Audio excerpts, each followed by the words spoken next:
শুভকামনা জানাই সবাইকে। দোলনা চড়তে সব শিশুরাই খুব ভালোবাসে, কিন্তু আমার মেয়ে ছোটটা ছিল বড় তীব্র। ছেলেবেলায় এমন কতবার হয়েছে কোনো পার্কে বা ময়দানে গিয়ে আমাদের সবাইকে ছেড়ে যখন কোথাও খুঁজে পাচ্ছি না, দেখে একটা দোলনায় বসে আনন্দ করছে। কোনো চিন্তা নেই, ভাবনা নেই, হারিয়ে যা ভয় নেই, বাবা মা যে কোথায় সে ভাবনাও নেই। একবার স্কুলে বন্ধুদের সাথে বেড়াতে গিয়ে কোনো একটা পার্কের দোলনা থেকে পড়ে গিয়ে মাথা ফেটে স্কুল থেকে ফার্স্ট এইড নিয়ে দারোয়ানের সাথে বাড়ি ফিরেছিল। রাতে তীব্র জ্বর, সারা রাত উদ্বেগে আমরা দুজন রাত কাটিয়েছি। আমাদের ওই একমাত্র ফুটফুটে মেয়ে সব সময় বুকে আগলে রাখতে চাই।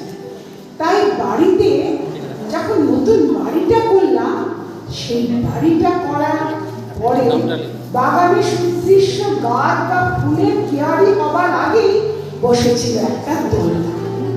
তখন কতই বা বয়স হবে, বড় জোর 13। এত জোরে দ্রুত যে দূর থেকে দেখলে ভয় লাগতো। কিছু বললে খিলখিলি হেসে বলতো, দেখো দেখো দেখো আমি একবারে আকাশের উপর উঠে যাচ্ছি। সত্যি তখন বুঝিনি ও আকাশের দিকে উঠে যাবে। তখন সত্যি বুঝতে পারি ও আকাশের দিকে উঠে যাবে। একদিন ওর ঘরে গেছি, ওর ঘরের লাইটটা লাগাতে গিয়ে দেখে এক মনে কিছু একটা ভাবছে। জিজ্ঞাসা করতে বলল, আচ্ছা দোলনাটা যদি আমাকে সত্যি ওই আকাশে মেঘেদের দেশে নিয়ে যায়, তখন আমার শরীরটা কি খুব হালকা হয়ে যাবে? আমি শুনে বললাম, আমি তো কখনো আকাশের দেশে মেঘেদের দেশে যাইনি, কি করে বলবো বলো?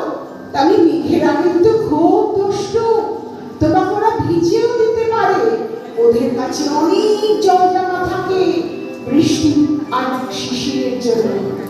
শুনতে শুনতে ঘুমিয়ে পড়েছিল। ঘুমিয়ে পড়লে বাচ্চাদের মুখগুলো এত স্বর্গীয় আর পবিত্র লাগে।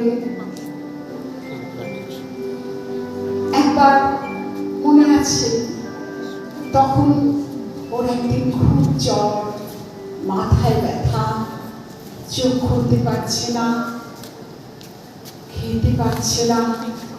ওর গা মুছাতে মুছাতে মনে হলো ও যেন অস্ফুটে কি একটা বলছে। কানের কাছে মুখ নিয়ে গিয়ে শুনলাম ও বলছে ওনাকে একটা খুব বড় দোলনায় চাপবে, নাগরদোলা, একদম উপরে, অনেক উপরে উঠবে।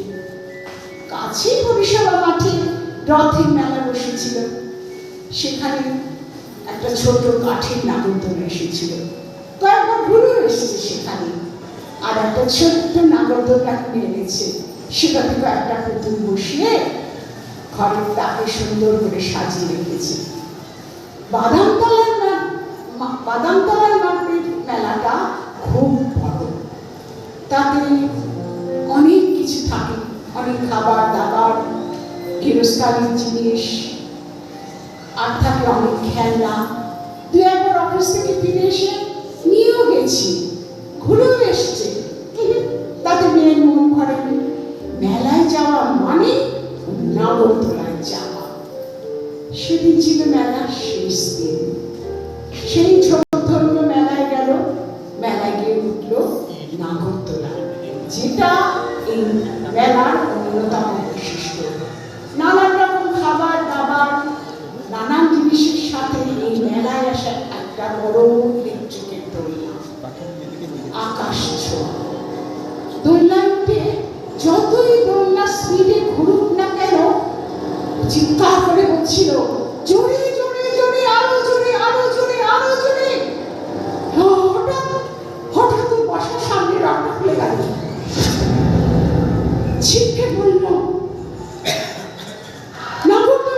আকাশ চুম্বি, কি স্পিড!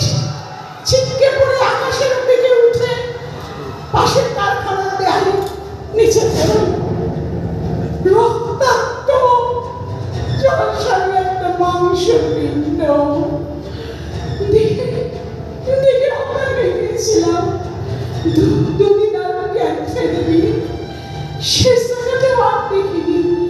কি হবে দেখে, কি হবে দেখে, তার থেকেও আমাদের চোখেও যেমন আছে তেমনি থাকো। এতগুলো বছর হয়ে গেছে।